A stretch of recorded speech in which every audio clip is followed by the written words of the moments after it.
Ever been stuck dealing with a client who claims to be in charge, but isn't? What if you could spot the real decision maker instantly? And better yet, what if you knew how to handle it without losing time or control? Mind if I share a story with you? You see, we had this client, and I was working with this client. Well, I should say the project team and I was working with this client, and we're thinking this client is, of course, the decision maker as far as coming to the meeting. But let me park here parenthetically, family. This is why it's important to understand the different methodologies or type of approach that you're going to use. Are we going to use approach of predictive meaning waterfall? Are we going to use an approach of agile or incremental or iterative? And so, okay, going back to the story. So anyway, we're dealing with this client. And again, he was saying he was the decision maker. We're running everything by him. And then we go to a executive meeting and I'm looking around the room, and I'm like, okay. I'm like, I'm noticing it. I'm like, who's this guy sitting over here? And so we get to talking and presenting everything that we've already assumed that we went over with. This was just for the executives, just to let them know where we were at within the project. And the guy that we didn't recognize in the corner, he started saying, hey, well, we were really like this this was an application. They were like, well, we really love the application to do this and do that and do this. And you could just see the confusion in the team in the room, because we're like, who is this guy? And so, I had my project coordinator, he was taking notes, and I'm taking notes on top of it, because this is how frustrated we were, because we couldn't figure it out. But anyway, long story short, family, what ended up happening is once we got out that meeting, and right away I made a beeline right to the alleged decision maker, and I said, hey, these are a lot of changes that could have been handled before the project. And then on top of that, we're near the end of the year, which that means a lot of our resources, like our developers are going to be really more or less they're going to be pushed to other projects, because the assumption is that we were done for the most part. It was just some cleanup things, and so we probably only needed one compared to 3 or 4 developers. And the decision maker was like, oh, I'm sorry, I should have communicated better, this and blah, blah, blah. But why I'm sharing this story with you, family, is a lot of times as project managers, we will not get this right. I wish I could sit there and say, yeah, you put in all these artifacts but reason why we won't get this right is because we're basing this off of someone telling us that they are the decision maker. So the way that you learn how to get better with this, and I hate to say it, is either listen to this episode or you have to go through it. So I'm hoping that today's episode will allow you to be better prepared, so when you are dealing with a client, that you can take these proper steps to make sure that you got the right person in the room, the right decision maker, to make the decision that is required, so you don't have a lot of different changes. Now, if we're doing leveraging an agile mindset or approach, then we could have nipped this in the bud, but we didn't, which that's a whole nother story. So let's get into the 8-point framework. Point number 1, document all verbal agreements. Verbal agreements can lead to misunderstandings. So documenting them keeps everyone aligned and provides a written record of issues that arise. Family, I always talk about documentation beats what? Documentation always, and I do mean always, beats any type of verbal conversation that we can have, especially verbal agreements, because again, it's no fault to the person that agreed with you, but they may be balancing 3 or 4 or multiple things that they forgot that they agreed to that. So here's my actionable tip. Anytime that you are in a meeting or in a hallway, I don't care, on a call, soon as someone agrees that, yep, that's what we want to do, this is the next step that I would recommend that you do. After that verbal agreement, send a follow-up email summarizing the discussion in bullet points and the action that was agreed upon, and keeping it accessible for the future reference. I would recommend that you put this in if you have a SharePoint, OneDrive, share file, whatever cloud, if you don't have a cloud, and I'm not a big fan of this, but save it to your desktop or laptop. But I'm really not a big fan of that, because of the fact is that no one else on the team can access it if you're not available. You never want to be a bottleneck. So hopefully you have some type of cloud enterprise where you can upload that particular agreement there. Point number 2, communicate the importance of a decision maker involvement. A lot of reasons why a lot of frustration and a lot of mistrust happen is because the lack of the expectations that were set and agreed upon. Oh, I like that. The reason why I like that, family, is because when we don't agree upon something verbally, or I should say written, and we may agree upon it verbally, and then you change your mind written, it makes me as a project manager look bad, like, oh, I'm just making this up. This is not really real. So communicate the importance of a decision maker involvement politely, and I use the word politely loosely, explaining the importance of involving real decision makers to reduce project delays. Because when we don't have the right people in the room, just like I shared with my story about, the application we was building, and then the right person gets in the room, now additional delays happen, which affects our costs, which affects our resources, because now our resources may have to work overtime, or we may have to pull them from another project that was also a revenue generating project that may push that project back even further. So it's important, it's imperative, matter of fact, that we ensure that we have the real decision makers in the room. Here's my actionable tips. Explain in the meeting how having the proper decision makers involved speeds up approval and improves alignment with strategic goals. Point number 3,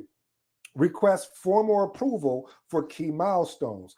Major milestones require a genuine authority. So formal approval at each one of these really does help confirm decisions are endorsed by the right people. Here's my actionable tip, family. At the start of each milestone, ask for a formal sign off from the designated decision maker. Why is this going to help you? Because now if we would have done that originally, again, I had to go through this. So if we would have done that from the beginning, when we walked into that executive meeting, and the gentleman that I was not aware of, that was the actual decision maker, I could have said, hey, because what's going to end up happening is we're going to have to figure out who's going to eat that cost. Is it going to be the client, or is it going to be us? And if it's us, because we want to keep the relationship, how much of that cost are we going to? So there's a lot of revolving questions. So that's why it's important and also to prevent rework. So get a formal sign off from the designated decision maker. So if you do have to go to bat and you have to plead your case, that you have this aligned. Point number 4, present options, not recommendations. Offering multiple options prompts the client to clarify authority. I will say that again. Offering multiple options prompts the client to clarify authority by seeking input from decision makers rather than making unilateral choices. This holds someone accountable. So when you say, here's our options, here's action, I'll just go right into my actionable tip.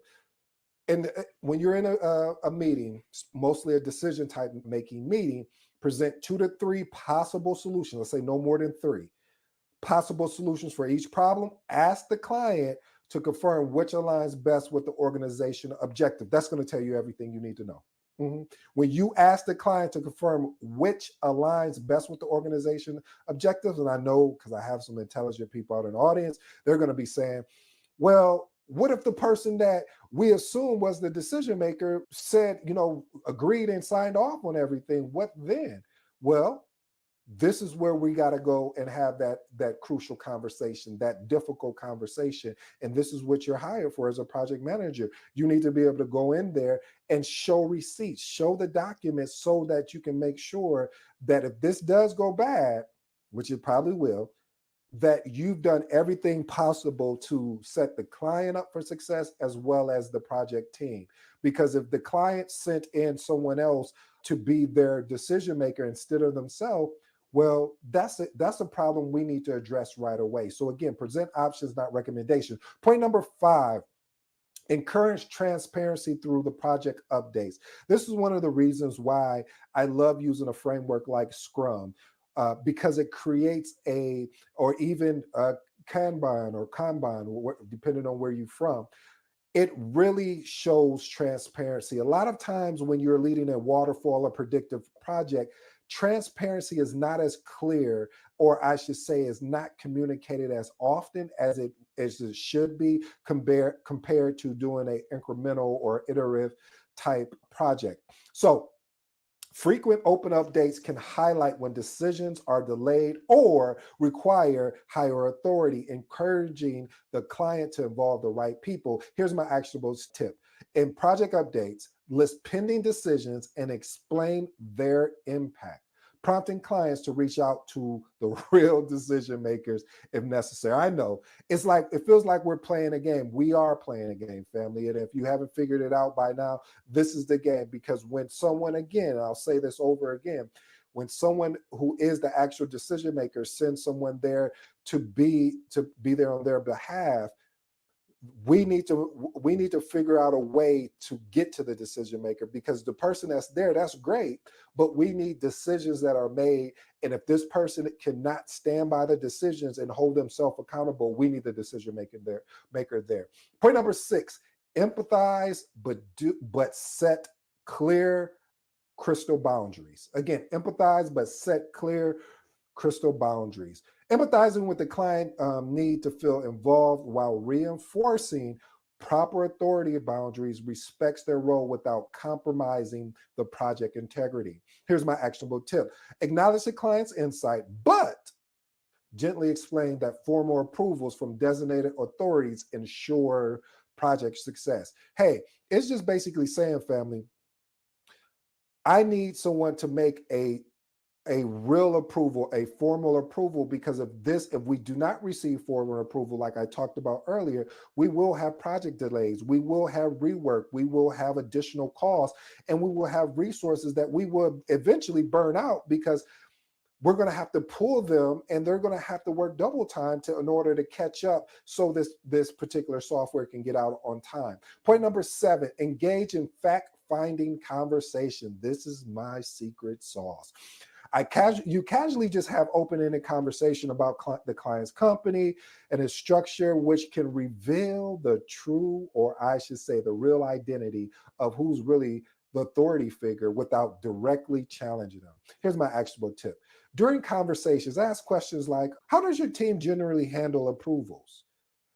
That question alone will help you gather information about who's really the authority maker, because they may come back and say, well, depending on what the project is, or what the item is, and then you have to dig deeper, because what the whole thing is of asking these fact-finding type questions and having this fact-finding conversation is really to get to who should we really be talking to, are you just in our way temporarily to block us from getting to who we need to communicate with. So I say all that to say, asking fact-finding questions will get you to who's the real approver. Point number 8, proactively schedule check-ins with senior management. See, this is one of the things, family, when you are leading a predictive or basically a waterfall project, is normally there's certain check-in time windows. And when I say check-in, let's say we have 10 milestones, and then we wait until we get to 5 or 7 to have a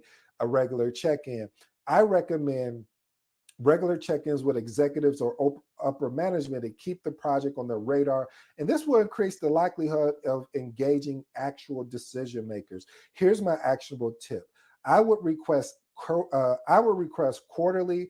More likely, I would probably do monthly executive review meetings to get feedback and confirm decisions are aligned with the organizational goals. See, family, if we would have done monthly executive review meetings, we probably would have found out earlier that the gentleman that was sitting in there with the executives was actually the decision maker.